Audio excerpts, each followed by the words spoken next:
அல்லேலூயா. அன்பு தேவனுடைய பிள்ளைகளே, வேத புஸ்தகத்தை நாம் ஆராய்ந்து பார்க்கும்போது தேவன் அநேக வாக்குத்தத்தங்களை சொல்லியிருக்கிறார். நான் உன்னை ஆசீர்வதிப்பேன், நீ ஆசீர்வாதமாய் இருப்பாய் என்று சொல்லியிருக்கிறார். உன்னை மென்மேலும் ஆசீர்வதிப்பேன் என்று சொல்லியிருக்கிறார். சகல ஜனங்களை பார்க்கிலும் நீங்கள் ஆசீர்வாதமாய் இருப்பீர்கள் என்று சொல்லி தேவன் அநேக வாக்குத்தத்தங்களை சொல்லியிருக்கிறார்.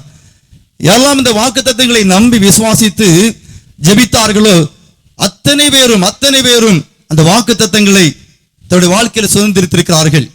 தனி மனிதனுக்கும் தேசத்திற்கும் கூட தேவன் வாக்குத்தத்தங்களை கொடுத்திருக்கிறார். அந்த வாக்குத்தத்தங்கள் எல்லாம் ஏற்ற காலங்களிலே அவருடைய வாழ்க்கையில் நடந்திருக்கிறது, தேசத்தில் நடந்திருக்கிறது. குறிப்பாக சாலமோன் ராஜாவை பற்றி பார்க்கும்போது அங்கு சொல்லப்பட்டிருக்கிறது, அவனை போல ஞானமுள்ள மனுஷன் இருந்ததில்லை, இனி இருப்பதும் இல்லை என்று ஆண்டவர் சொன்னார். உன்னை போன்ற ஐஸ்வர்யவான்கள் முன்பும் இருந்ததும் இல்லை, இனி இருப்பதும் இல்லை என்று சொன்னார். அப்படிப்பட்ட பெரிய ஆசீர்வாதத்தை அந்த சாலமோன் ராஜாவுக்கு ஆண்டவர் வாக்கு பண்ணியிருந்தார். அது அப்படியே அந்த ராஜாவுடைய வாழ்க்கையில ஆண்டவர் செய்து முடித்தார். அப்படிப்பட்ட ஆசீர்வதிக்கப்பட்ட தேவனால் தெரிந்து கொள்ளப்பட்ட அந்த மனுஷன் ஒரு வார்த்தையை சொல்கிறான், கவனியுங்கள். பிரசங்கியின் புஸ்தகம் 7வது அதிகாரம் 28வது வசனத்திலே ஒரு வார்த்தையை சொல்லுகிறார். நான் வாசிக்கிறேன், கவனியுங்கள். பிரசங்கியின் புஸ்தகம் 7வது அதிகாரம் 28வது வசனம். என் மனம் இன்னும் ஒன்றை தேடுகிறது, அதை நான் கண்டுபிடிக்கவில்லை என்று சொன்னார். என் மனம் இன்னும் ஒன்றை தேடுகிறது, அதை நான் கண்டுபிடிக்கவில்லை என்று சொன்னார். அந்த தேவனுடைய பிள்ளைகளே, இந்த வார்த்தையை சொல்லுகிற ஒரு மனிதன் இது ஒரு தரித்திரமான ஒரு மனிதன் அல்ல. நான் அநேக ஆசீர்வாதங்களை தேவனுடைய கேட்டேன், எனக்கு கிடைக்கவில்லை என்று சொல்வதற்கு இவன் தரித்திரன் அல்ல. ஒரு ராஜா, தேசத்தை ஆளுகிற ஒரு மனிதன். அவன் சொல்லுகிறான், நான் இன்னும் ஒரு காரியத்தை தேடினேன், அதை தேடியும் நான் கண்டுபிடிக்கவில்லை என்று சொல்லுகிறான். அல்லேலூயா. இந்த நாளில் 2 விதமான மனிதர்கள் இருக்கிறார்கள். ஒன்று உலகத்தை தேடுகிற மனிதர்கள், இன்னொருத்தர் தேவனை தேடுகிற மனிதர்கள். இந்த 2 பேரையும் நான் உங்களுக்கு காண்பித்துக் கொடுக்க விரும்புகிறேன். ஒரே குடும்பத்திலிருந்து காண்பித்துக் கொடுக்க விரும்புகிறேன். தகப்பனையும் மகனையும் காண்பித்துக் கொடுக்க விரும்புகிறேன். தாவீதுடைய வாழ்க்கை எப்படி இருந்தது, இந்த சாலமோன் ராஜாவுடைய வாழ்க்கை எப்படி இருந்தது. 2 பேரும் ஆசீர்வதிக்கப்பட்டிருந்தார்கள், 2 பேரும் நன்மையினால் நிரப்பப்பட்டிருந்தார்கள். 2 பேரையும் தேவன் அபிஷேகம் பண்ணியிருந்தார், ஆசீர்வதித்திருந்தார், கனப்படுத்தியிருந்தார், அவர்களை பிரஸ்தாபப்படுத்தியிருந்தார், அவர்களை மேன்மைப்படுத்தி வைத்திருந்தார் அந்த பூமியிலே. அப்படிப்பட்ட மனிதர்கள் சொல்றாங்க, அவருடைய சாட்சியை கேட்க போகிறோம். அவருடைய வாழ்க்கையிலே அவர்கள் வாழ்ந்து என்ன சாட்சியை இந்த உலகத்துக்கு சொல்லிவிட்டு போனார்கள். அவர் சொன்ன அந்த சாட்சியின் மூலமாக நம்முடைய வாழ்க்கையிலே அதிலிருந்து நம்ம எடுத்துக்கொள்ள போகிற காரியம் என்ன, அவருடைய வாழ்க்கையிலே நடந்த சம்பவங்கள், அவர்கள் வாழ்ந்த விதங்கள் நம்முடைய வாழ்க்கைக்கு நிச்சயமாக ஒரு பிரயோஜனமாக இருக்கும் என்று சொல்லி நான் இந்த நாளில் நம்புகிறேன். முதலாவது, உலகத்தை தேடிய மனிதன் என்கிற தலைப்பில் நீ பார்த்தீங்கன்னா அந்த சாலமோன் ராஜாவை குறித்து நான் பேச விரும்புகிறேன். இந்த சாலமோன் ராஜாவை பற்றி சொல்லப்பட்டிருக்கிறது பாருங்க. பிரசங்கியின் புத்தகத்தில் 2ஆம் அதிகாரத்தில் 1ஆம் வசனத்தில் இப்படி சொல்லுகிறார், நான் என் உள்ளத்தில் சொல்லிக் கொண்டது என்னவென்றால், வா இப்பொழுது இன்பத்தை அனுபவி என்று சொன்னேன். சாலமோன் ராஜா தன்னுடைய மனதிலே பேசுகிறார், தன்னை பார்த்து பேசுகிறார், வா இப்பொழுது இன்பத்தை அனுபவி என்று சொல்லி நான் சொன்னேன். பாருங்க, தேவன் ஒரு ஆசீர்வதித்து வைத்திருக்கிறார், எல்லா நன்மையும் கொடுத்திருக்கிறார். அந்த சாலமோன் ராஜா சொல்றாரு, எனக்கு எல்லாம் சம்பூர்ணமா இருக்கிறது, ஆகவே இந்த உலகத்தை நான் சம்பூர்ணமாய் அனுபவித்து விட வேண்டும் என்கிற ஒரு பெரிய விருப்பம். அவைத்தான் சொல்லும்போது சொன்னார், என் கண்கள் விரும்பின எந்த ஒரு காரியத்தையும் நான் விட்டு வைக்கவில்லை, என் மனம் விரும்பின எந்த ஒரு காரியத்தையும் நான் விட்டு வைக்கவில்லை, எல்லாவற்றையும் அனுபவித்தேன் சொன்னார், எல்லாவற்றையும் அடைந்திருக்கிறேன் சொன்னார். அந்த மனுஷன் சொல்லுறாரு, நான் தேடின காரியம் ஒன்று எனக்கு கிடைக்கவில்லை, நான் எல்லாவற்றையும் அனுபவித்தேன், எல்லாவற்றையும் அனுபவித்திருக்கிறேன், எல்லா சந்தோஷத்தையும் அனுபவித்திருக்கிறேன், ஆனால் நான் இன்னொரு காரியத்தை தேடினேன், அதுக்கு எனக்கு கிடைக்கவில்லை என்று சொல்லுகிறார்.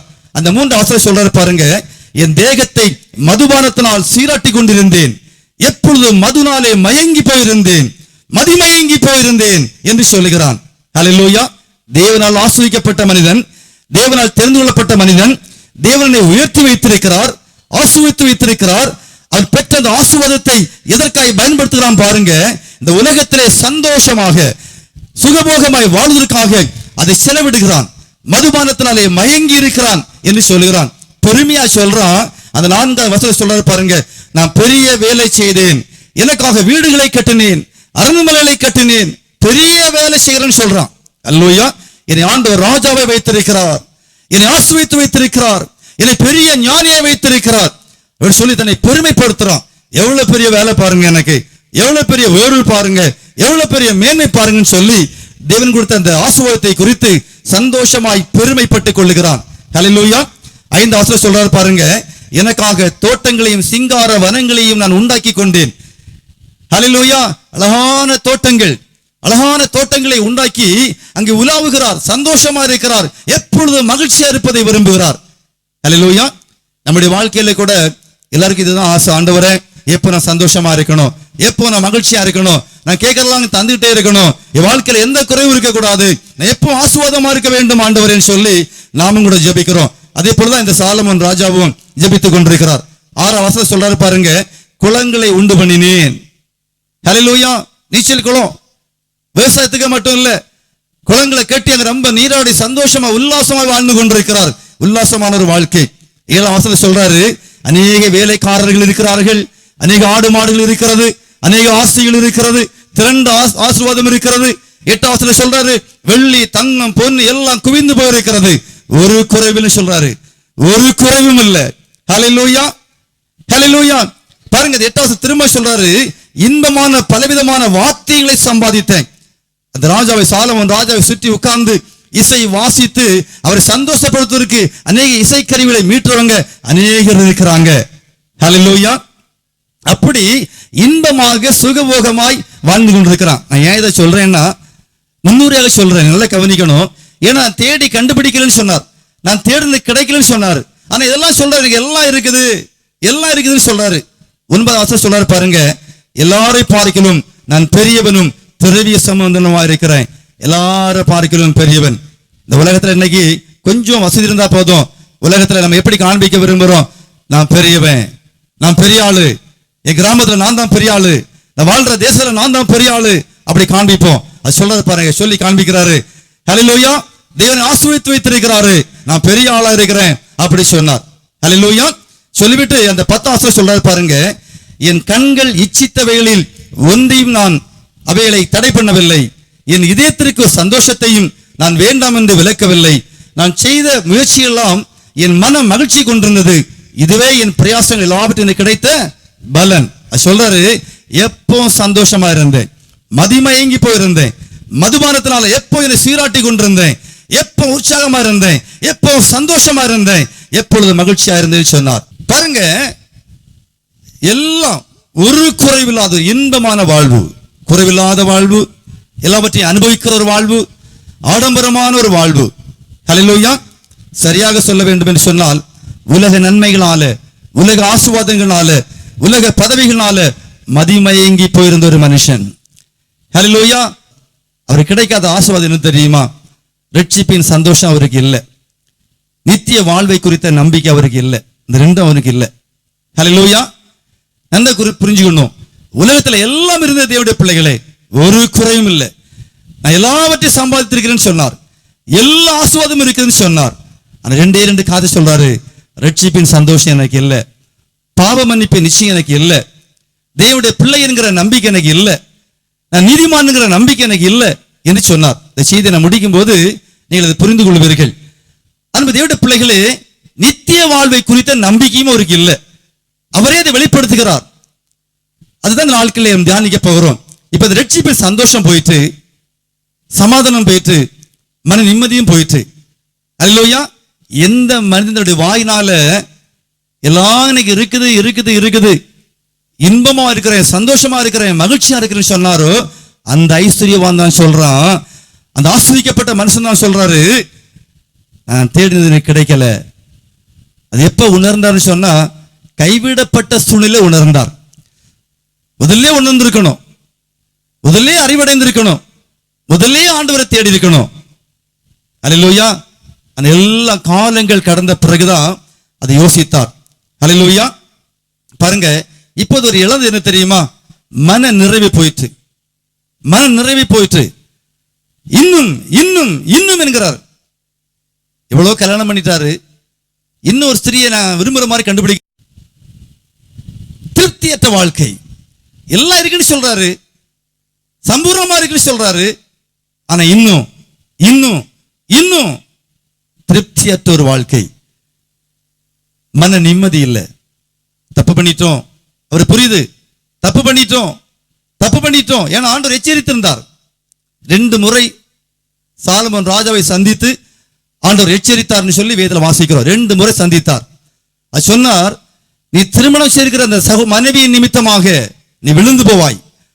அவர்கள் ஒரு இருதயத்தை என்னை விட்டு வழி விலைக்கு போய் செய்வார்கள், எச்சரிக்கையாருன்னு சொன்னார். 2 முறை எச்சரித்தார். அந்த சாலமோன் ராஜா அதை கேட்கவில்லை, செவி கொடுக்கவில்லை. ஹல்லேலூயா. யோசிச்சு பாருங்க. அவர் கேட்டபோது நீ கேட்காததையும் கொடுக்கிறேன்னு சொன்னார். சம்பூர்ணமாய் கொடுத்தார், நிறைவாய் கொடுத்தார். அந்த ஆசீர்வாதத்தை எல்லாம் வச்சிட்டு இந்த உலகத்துல சுகபோகமாக, தேவனை தேடாத ஒரு மனிதனாக, தேவனை விரும்பாத மனிதனாக, தேவனைக்கு தன்னுடைய வாழ்க்கையை அர்ப்பணிக்க முடியாத ஒரு மனிதனாய் வாழ்ந்து கொண்டிருந்தார். ஹல்லேலூயா. இன்னைக்கு அநேகருடைய வாழ்க்கையை பார்க்கிறோம். சம்பூர்ணமா ஆசீர்வதிக்கப்பட்டிருக்கிறாங்க. உலகத்தை தேடினாங்க, உலக ஆசீர்வாதத்தை தேடினாங்க, உலக மேன்மையை தேடினாங்க. நீங்க எதை கேட்பீங்களோ அதை பெற்றுக்கொள்வீங்க, எதை கேட்பீங்களோ அதை பெற்றுக்கொள்வீங்க. நீ அநேகர், ஆண்டவரே என்னை ஆசீர்வதியும், என்னை ஆசீர்வதியும் ஆண்டவரே, சாலமோன் ராஜாவை போல என்னை ஆசீர்வதியும் ஆண்டவரே, தாவீதை போல என்னை ஆசீர்வதியும், ஆபிரகாமை போல என்னை ஆசீர்வதியும் சொல்லி வெறும் உலகத்திற்காக, உலகத்தை அனுபவிப்பதற்காக தான் ஜெபிக்கிறோம். இதைத்தான் வேதத்தில் வாசிக்கிறோம். தகாத விதமாய் ஜெபிக்கிறீர்கள். உலகத்தை அனுபவிக்கும்படியாக, இன்பத்தை அனுபவிக்கும்படியாக, ஆசீர்வாதத்தை பெற்றுக்கொண்டு தகாத விதமாய் வாழும்படி நீங்கள் ஜெபிக்கிறீர்கள். ஆகவே ஜெபித்து நீங்கள் பெற்றுக்கொள்ளவில்லை என்று சொன்னார் ஆண்டவர். ஹல்லேலூயா. தகாத விதமாய் ஜெபிப்பது. அன்பு தேவனுடைய பிள்ளைகளே, என்னை ஆசீர்வதியும் ஆண்டவரே, என்னை ஆசீர்வதியும் என்று கேட்கிறோம். எதற்காக? இந்த சாலமோன் ராஜாவை ஆண்டவர் ஆசீர்வதித்திருந்தாரே, அவர் அந்த பெற்றிருந்த ஆசீர்வாதத்தினால அவருடைய ஆத்மாவுக்கு என்ன பிரயோஜனமா இருந்தது? அவர் பெற்றுக்கொண்ட அந்த ஆசீர்வாதத்தினால, ஞானத்தினால அவருடைய ஆத்மாவுக்கு ஒரு பிரயோஜனம் இல்லாமல் போய்விட்டது. ஹல்லேலூயா. அன்பு தேவனுடைய பிள்ளைகளே, என் ஆண்டவர் ஆசீர்வதிச்சிட்டாருன்னா நான் உண்மையா இருப்பேன், என் ஆசீர்வதிச்சிட்டாருன்னு சொன்னா நான் சாட்சியா இருப்பேன். அப்படி சொல்றவங்களுக்கு இந்த செய்தியில் ஒரு எச்சரிக்கை இருக்கிறது என்பதை எங்கள் செய்தி முடிவுகளிலே நீங்கள் புரிந்து கொள்வீர்கள். ஹல்லேலூயா. அவருடைய தோல்விக்கு காரணம் என்ன என்பதை உங்களுக்கு காண்பித்துக் கொடுக்கிறேன். பிரசங்கியின் புஸ்தகத்துல 5ஆம் அதிகாரம் 20 வசனம் சொல்றது, அவனுடைய இருதயத்திலே மகிழும்படி தேவன் அவனுக்கு அனுக்கிரகம் பண்ணுகிறபடியினால் அவன் தன் ஜீவனுள்ள நாட்களை அதிகமாய் நினையான். அன்றைக்கு ரொம்ப முக்கியமான காரியம். இன்றைக்கு மறந்து விட்டோம் இந்த காரியங்களை. இவைகளை ஆழமாய் தியானிக்க வேண்டும். அவனுடைய இருதயத்திலே மகிழும்படி தேவன் அவனுக்கு அனுக்கிரகம் பண்ணுகிறபடியினால் அவன் தன் ஜீவனுள்ள நாட்களை அதிகமாய் நினையான். தேவன் கேட்கிற ஆசீர்வாதம் கொடுக்கிறாரு, கேட்கிற நன்மையெல்லாம் கொடுக்கிறதுனால அது சொல்றாரு, தன்னுடைய ஜீவனுடைய அந்த ஜீவ நாட்களை, ஏன் இந்த பூமியில உருவாக்கப்பட்டேன், எதற்காக நான் உருவாக்கப்பட்டேன், எதற்காக இந்த ஆசீர்வாதம் எனக்கு கொடுக்கப்படுகிறது என்பதை நினைக்கவில்லை. அதை இவன் ஆராய்ந்து பாருங்க. எனக்கு ஏன் ஆண்டவர் இந்த ஆசீர்வாதம், ஏன் இந்த நன்மைகள், ஏன் இந்த உயர்வுகள், ஏன் ஆண்டவர் உயர்ந்த ஸ்தானத்தில் உட்கார பண்ணிருக்கிறீங்க என்பதை அவன் நினைக்கிறதுல காரணம் என்ன? எல்லாம் கிடைக்குது, எல்லா ஆசீர்வாதமும் இருக்கிறது. அவைத்தான் அநேக கிறிஸ்தவங்க கொஞ்சம் ஆசீர்வதிக்கப்பட்டவங்க சொல்லுவாங்க, என்ன எப்பவும் நாங்க என்ன, எங்களுக்கு என்ன குறைவு இருக்கிறது, எப்பவும் ஜெபம் ஜெபம் ஜெபம்னு சொல்றீங்களே, நாங்க எப்பவும் ஜெபித்து தான் இருக்கிறோம், எங்களை ஆண்டவர் ஆசீர்வதிக்கலையா அப்படி கேட்பாங்க. ஹல்லேலூயா. அப்ப அர்த்தம் என்ன? எங்களுக்கு எல்லாம் இருக்குது, தெய்வம் தேவையில்லை இந்த அர்த்தம். எல்லாம் இருக்கிறது, அவர் தேவையில்லை இந்த அர்த்தம். இதைத்தான் இந்த சாலமோன் ராஜாவும் செய்தார். எல்லாம் இருக்கிறது, என் வாழ்க்கைக்குரிய அத்தனை ஆசீர்வாதங்களும் இருக்கிறது, எனக்கு போதும் என்று நினைத்தார். ஆகவே அன்பு தேவனுடைய பிள்ளைகளே, அப்ப அவருக்கு என்ன தடையா இருந்தது?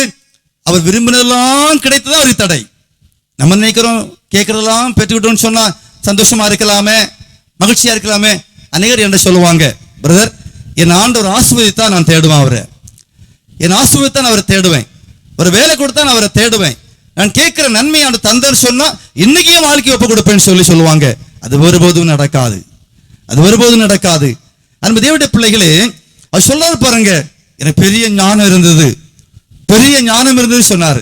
அவர் சொல்லிட்டு என்ன சொன்னார் பாருங்க, பிரசங்கி 7ஆம் அதிகாரத்துல 23 வசனம் சொல்றாரு பாருங்க, இவை எல்லாவற்றையும் ஞானத்தினால் சோதித்து பார்த்தேன், நான் ஞானமுள்ளவன் என்றேன், அது எனக்கு தூரம் ஆயிற்று. ஹல்லேலூயா. அது சொல்றாரு, என்னை ஞானமுள்ளவன் நினைத்தேன், தேவனுடைய ஞானத்தை பெற்ற மனுஷன் நினைத்தேன், ஆனா இப்ப அந்த ஞானம் எனக்கு தூரமாயிற்று. பாத்தீங்களா? நம்ம எல்லாரும் சொல்றோம் சாலமன் ராஜா பெரிய ஞானி, பெரிய ஞானி, தேவ ஞானத்தை பெற்றிருந்தார் சொல்லி சொல்றோம். ஆனா சொல்ற இவ்வளவு ஞானம் எனக்கு இருந்தும் அந்த ஞானத்துக்கு நான் தூரமாயிட்டேன். அது எனக்கு தூரமாயிட்டு. எனக்கு இந்த அறிவு, எனக்கு இந்த புத்தி, எனக்கு இந்த ஞானம் என்னை காப்பாற்றவில்லை என்று சொன்னார். ஹல்லேலூயா, ஹல்லேலூயா. அன்பு தேவனுடைய பிள்ளைகளே, வேதத்தை குறித்த அறிவு ஒருவேளை உலகத்தில் இருக்கிற ஞானத்தை நீங்கள் அதிகமாய் பெற்றிருந்தா கூட அது உங்கள் ஆத்மாவை ரட்சிக்காது, அது உங்கள் ஆத்மாவை விடுவிக்காது, அது உங்கள் ஆத்மாவுக்கு சந்தோஷத்தை கொடுக்காது. அவைத்தான் அந்த மனிதனை பார்த்து ஆண்டவர் சொன்னார், எவ்வளவு ஆசை உனக்கு இருந்தாலும் அது உன்னுடைய ஆத்மாவுக்கு ஈடு இல்லை என்று சொன்னார். எவ்வளவு ஐஸ்வர்யம் இருந்தாலும், நீ எவ்வளவு சம்பாதித்திருந்தாலும் அது ஒருபோது உன்னை ரட்சிக்காது, அது உன்னுடைய ஆத்மா ரட்சிப்பிற்கு அது பிரயோஜனமா இருக்காது என்று சொன்னார். அன்பு தேவனுடைய பிள்ளைகளை, இன்றைக்கு இதை புரிந்து கொள்ளாதனால அநேகர் பார்த்தீங்களா, என்னை ஆசீர்வதிங்க, என்னை ஆசீர்வதிங்கப்பான்னு சொல்லி பிறப்பில் நின்று காத்து கொண்டிருக்கிறோம். என்னை ஆசீர்வதியும் ஆண்டவரே என்று சொல்லி. ஹல்லேலூயா. அன்பு தேவனுடைய பிள்ளைகளே, அவருடைய வாழ்க்கையிலும் நன்றாய் தியானித்து பார்க்கும்போது சொல்றாரு பாருங்க. பிரசங்கி 2ஆம் அதிகாரத்துல 15ஆம் வசனம் சொல்றாரு, மூடனுக்கு சம்பவிக்கிறது போல எனக்கு சம்பவிக்கிறது, அப்படி இருக்க நான் அதிக ஞானம் அடைந்த காரியம் என்ன என சிந்தித்தேன். மூடனு சம்பவிக்கிற அர்த்தம் என்ன? இயேசுவை ஏற்றுக்கொள்ளாத ஒரு மனிதன், புத்தி இல்லாத ஒரு மனுஷன், எவ்வளவு சத்தியத்தை கேட்டாலும் ஏற்றுக்கொள்ள முடியாத ஒரு மனுஷன், மனம் திரும்பாத ஒரு மனுஷன் மரித்து நரகத்து தான் போவான். அதே போல இவ்வளவு ஞானத்தை உடைய எனக்கும் அப்படி சம்பவிக்கும் சொன்னா நான் மூடன், நான் முட்டாள் என்று சொல்லுகிறார். ஹல்லேலூயா. யோவான் சுவிசேஷத்துல 14ஆம் அதிகாரத்துல அங்கு தோமாவை பற்றி சொல்லப்பட்டிருக்கிறது, பிலிப்பென்கிற மனிதன் குறித்து சொல்லப்பட்டிருக்கிறது. ஆண்டவர் சொன்னார், நான் பரலோகத்தை போக போறேன், வந்து மீண்டுமாக நான் உங்களை சேர்த்துக் கொள்வேன்னு சொன்னார். மீண்டும் உங்களை கூட்டிட்டு போய் வருவேன் அப்படி சொன்னார். அவன் சீசன் கேட்டாங்க, ஆண்டவரே எங்க ஆண்டவரே போறீங்கன்னு கேட்டாங்க. எங்க ஆண்டவரே போறீங்க? அப்ப ஆண்டவர் சொன்னார், வழி உங்களுக்கு தெரியும்னு சொன்னார். நான் போகிற இடம் உங்களுக்கு தெரியும்னு சொல்லி அவங்க சொன்னாங்க, ஆண்டவரே நீ போகிற இடமே எங்களுக்கு தெரியாதே, வழி எப்படி அறிவோம் ஆண்டவரேன்னு சொல்லி நானே வழியும் சத்தியமும் ஜீவனுமா இருக்கிறேன்னு சொன்னார். பிலிப்பி கேட்ட, ஆண்டவரே ஒண்ணு வேண்டாம் ஆண்டவரே, நீ பிதாவை காண்பியும் அது போதும் ஆண்டவரேன்னு சொன்னார். ஹல்லேலூயா. உடனே ஆண்டவர் சொன்னார், என்னை கண்டவன் பிதாவை கண்டான். இத்தனை ஆண்டுகள் நீங்கள் என்னோடு இருந்தும் இன்னும் நீங்கள் என்னை அறியவில்லையான்னு சொல்லி கேட்டார். இன்னும் நீங்க என்ன புரிந்து கொள்ளவில்லையா? இன்னும் யாருன்னு உங்களுக்கு தெரியாதான்னு சொல்லி கேட்டார். அன்பு தேவனுடைய பிள்ளைகளே, இன்னும் அநேகருடைய வாழ்க்கையில இயேசுவை சரியா புரிந்து கொள்ளவே இல்லை. அந்த பரலோகத்துக்கு போற பாதையை சரியா இன்னும் நிறைவேறி தெரியவே செய்யாது. அது போறது இயேசுதான் வாசல் என்பது தெரியாது. இயேசுவை போன்ற வாழ்க்கை, இயேசு எப்படி வாழ்ந்து பரிசுத்தமுள்ளவராய் பரலோகத்தை எழுப்பி போனாரோ அதே போன்று அதே மாதிரி அதே காரியம் நம்முடைய வாழ்க்கையில் சம்பவிக்கும். அதே சொன்னார், நானே வழி, நானே வழி, என் எல்லாம் ஒருவரும் பிதாவிட்ட வர முடியாது. நீ அறிவாளியா இருக்கலாம், ஆஸ்வதிக்கப்பட்டவனா இருக்கலாம், பல நன்மைகளை பெற்றிருக்கலாம், உயர்ந்த பதவியில நீ இருக்கலாம், ஒன்று உன்னை ரட்சிக்காது, ஒன்று உன்னை பரிசுத்தப்படுத்தாது என்று சொல்லி அவர் சொன்ன காரியத்தை பார்க்கிறோம். பிரசங்கி 9ஆம் அதிகாரத்துல 1 வசனம் சொல்றாரு பாருங்க, இவை எல்லாவற்றையும் நான் என் மனதிலே வகையறுக்கும்படிக்கு சிந்தித்தேன், நீதிமான்களும் ஞானிகளும் தங்கள் கிரியைகளுடன் தேவனுடைய கைவசம் இருக்கிறார்கள். சொல்றாரு, தேவன் தந்த ஞானத்தை வைத்து என் வாழ்க்கையை ஆராய்ச்சி பார்த்து வாழ்க்கையை கண்டுபிடித்த காரியம் என்ன? தேவ சமூகத்துல யார் இருப்பாங்க, யார் பரலோகத்துக்கு போவாங்க, யார் தேவனோடு இருப்பாங்க என்று சொல்லி நான் ஆராய்ந்து பார்த்தபோது நான் கண்டுபிடித்த காரியம் என்ன? நீதிமான்கள் அங்கே இருப்பாங்கன்னு அறிந்து கொண்டேன், பரிசுத்தவான்கள் இருப்பாங்க என்பதை புரிந்து கொண்டேன் என்று சொன்னார். ஹல்லேலூயா, ஹல்லேலூயா. யோசிச்சு பாருங்க தேவனுடைய பிள்ளைங்களே, இத்தனை வருஷ கிறிஸ்தவ வாழ்க்கையில நீங்கள் ஒரு வாழ்க்கையை என்னைக்கே ஆராய்ந்து பார்த்தீங்களா? நம்ம ஞானிகள் என்று சொல்லுகிறோம், அறிவாளிகள் என்று சொல்லுகிறோம், நிறைய சத்தியத்தை அறிந்தவர்கள் என்று சொல்லுகிறோம். என்றைக்காகிலும் ஆண்டவரே யார் போக முடியும், யார் தேவராஜ்யத்துக்கு போக முடியும், யார் நித்திய வாழ்வை சுதந்திரிக்க முடியும் என்று சொல்லி என்றைக்காகிலும் இந்த வேதத்தினுடைய அடிப்படையிலே நம்முடைய வாழ்க்கையை ஆராய்ந்து பார்த்தது உண்டா? அநேக சொல்றோம், எல்லாரும் போயிருவோம். என்ன அடக்க ஆராய்ந்து நம்ம பார்த்த காரியம் என்ன? அவன் விபச்சாரக்காரனா இருப்பான், அவன் குடிகாரனா இருப்பான், அவன் பாவத்திலே வாழ்ந்து மரித்திருப்பான். அவன் எப்படி சொல்லி அவனுடைய சரீரத்தை அடக்கம் செய்கிறோம்? ஆண்டவரே நாங்கள் வரும்போது இவரை அங்கே பார்ப்போம் என்று சொல்லி சொல்லி கேட்டு கேட்டு நம்முடைய செவிகள் மந்த செவிகளாய் போயிற்று, உள்ளம் மரத்து போயிற்று. நம்முடைய எண்ணம் என்ன? இந்த மனுஷன் பரலோகத்தில் இருப்பான்னு சொன்னால் நானும் இருப்பேன், இந்த விபச்சாரக்காரன் அங்கே இருப்பான் என்று சொன்னால் நானும் இருப்பேன், இந்த மதுபான பிரியன் அங்கே இருப்பான் என்று சொன்னால் நானும் இருப்பேன். இதான் நம்முடைய அறிவு, நம்ம அடைந்திருக்கிற அறிவு இதுதான். இதைத்தான் சாலமோன் ராஜ் சொல்றாரு, பல வருஷமா நான் இப்படிதான் இருந்துட்டேன், இப்ப என் வாழ்க்கையை ஆராய்ந்து பார்த்தேன், என் வாழ்க்கையை ஆராய்ந்து பார்த்தேன், நீதிமான்கள் தான் போக முடியும் என்பதை நான் தெரிந்து கொண்டேன் என்று சொன்னார். அதைத்தான் இயேசு மத்தேயு 25:46 சொன்னார். அந்தபடி இவர்கள் நித்திய ஆக்கினை அடைவும், நீதிமான்களோ நித்திய ஜீவனை அடையும்படி போவார்கள். நீதிமான்களோன்னு சொன்னார். அல்லேலூயா. எல்லாரும் இயேசுவை நம்பிட்டா போதும், இயேசு விசுவாசித்தா போதும், ஒரு சபையில் அங்கத்தினரா இருந்துட்டா போதும், நம்ம பரலோகத்துக்கு போவோம்னு சொல்லி எங்கேயும் பைபிள்ல இல்லை, எந்த இடத்திலும் இல்லை. பாவி போவான் என்று சொல்லியோ, ரட்சிக்கப்படாத மனுஷன் போவான்னு சொல்லியோ பைபிள்ல எங்கும் சொல்லப்படவில்லை. சொல்லப்படாத ஒரு காரியத்தை நம்ம எப்படி விசுவாசிக்க முடியும்? அது வாக்குத்தத்தமே அல்ல. எல்லாரும் போவாங்கன்னு சொல்லி சொல்லப்படவே இல்லை. நீதிமான்கள் போவார்கள், பரிசுத்தவான்கள் போவார்கள், ரட்சிக்கப்பட்டவர்கள் போவார்கள், மனம் திரும்புவர்கள் போவார்கள். இதை தவிர வேறொரு சிந்தை இருக்கும் என்று சொன்னால் எல்லாவற்றையும் தந்து நான் பெற்றிருந்தும் ஆண்டவரே, இந்த சாலமோன் ராஜாவை போல அறிவில்லாமல் இருக்கிறேனே, புத்தி இல்லாமல் இருக்கிறேன் என்பதை சொல்ல, அதை தவிர வேற என்ன சொல்ல முடியும்? ஹல்லேலூயா. அப்ப அன்பு தேவனுடைய பிள்ளைகளே, அப்ப சாலமோன் ராஜாவுடைய வாழ்க்கையை பாருங்க, எல்லாம் இருக்கிறது, எல்லாம் இருக்கிறது, ஆனா எது தேவையோ அது இல்லை என்று சொல்கிறார். ரட்சிப்பும் இல்லை, நித்திய வாழ்க்கை குறித்த நம்பிக்கையும் இல்லை. அப்படியானால் தாவீதும் அவருடைய குமாரனாகிய சாலமோன் ராஜாவும் இந்த உலகத்திற்கு ஒப்புவித்த சாட்சி என்ன? இந்த உலகத்துக்கு என்ன சொல்ல விரும்புறாங்க? இன்னைக்கு கூடி வந்திருக்கிற நமக்கு இவருடைய வாழ்க்கையில் கர்த்தர் எதை எடுத்து காண்பிக்க போகிறார் என்பதை நாட்கள்ல நான் பார்க்க போகிறோம். சங்கீத புஸ்தகத்துல 118 சங்கீத பக்தர் சொல்றாரு பாருங்க, சங்கீதம் 118 19 20 அந்த பழைய பாட்டின் புஸ்தகத்திலே பாருங்க என்ன சொல்லப்பட்டிருக்கிறது. நீதியின் வாசலை திறவுங்கள், நான் அதற்குள் பிரவேசித்து கர்த்தரை துதிப்பேன். அல்லேலூயா. அது என்ன வாசலா? நீதியின் வாசல். அந்த நீதியின் வாசலை திறவுங்கள், அதற்குள்ளதான் நீதிமான் போக முடியும், பாவி போக முடியாது, மனம் திரும்பாத மனுஷன் போக முடியாது, ரட்சிக்கப்படாத மனுஷன் போக முடியாது. நீதிமான்கள் தான் போவான்னு சொல்லி பைபிள்ல பழைய பாட்டிலும் சொல்லப்பட்டு விட்டது, புதிய பாட்டிலும் சொல்லப்பட்டு விட்டது. ஹல்லேலூயா. அன்பு தேவனுடைய பிள்ளைகளே, ஆகவே எனக்கு அறிவு இருக்குது, அறிவு இருக்குது, சத்தியம் தெரியும், சத்தியம் தெரியும் சொல்லி ஏமாந்து போகாதிருங்கள். கடைசி நாட்களில் வெட்கப்பட்டு போகாதிருங்கள், கடைசி நாட்களில் வெட்கப்பட்டு போகாதிருங்கள். இயேசு வரப்போகிறார், சீக்கிரமாய் வரப்போகிறார். கடைசி நாட்கள் வந்திருக்கிறோம், அந்த கடைசி எக்காலம் துணிக்கிற நேரத்தில் வந்திருக்கிறோம். இயேசு மத்தியாக வரப்போற நாட்களை, வேகமாய் வரப்போற நாட்களை எதிர்பார்த்து வாழ்ந்து கொண்டிருக்கிறோம். அந்த தேவனுடைய பிள்ளைகளே, ஆயத்தமா இருக்கிறோமா? எது அனுபவிச்சுட்டு இருக்கிறோம்? உலகத்தையா? கிறிஸ்துவுல சந்தோஷத்தை அனுபவிச்சுட்டு இருக்கிறோமா? கிறிஸ்துக்குள்ள வாழ்ற வாழ்க்கையை நம்ம அனுபவிச்சுட்டு இருக்கிறோமா? இந்த இல்லைன்னா உலகத்தோடு கலந்து, இந்த உலகத்தோடு கலந்து எல்லா பாவத்திலும் மூழ்கி போயிருக்கிறோமா என்பதை நாம் ஆராய்ந்து பார்க்க வேண்டும். ஹல்லேலூயா. தேவனை குறித்த அறிவு மற்றவங்களுக்கு இல்லை. பைபிள் சொல்லப்படுற அஞ்ஞானிகளுக்கு அது தெரியாது. அந்த பவுல் சொல்றாரு, நீங்கள் அஞ்ஞானிகளை போல, தேவனை அறியாதவர்களை போல நீங்கள் தேவனை கற்றுக்கொள்ளவில்லை.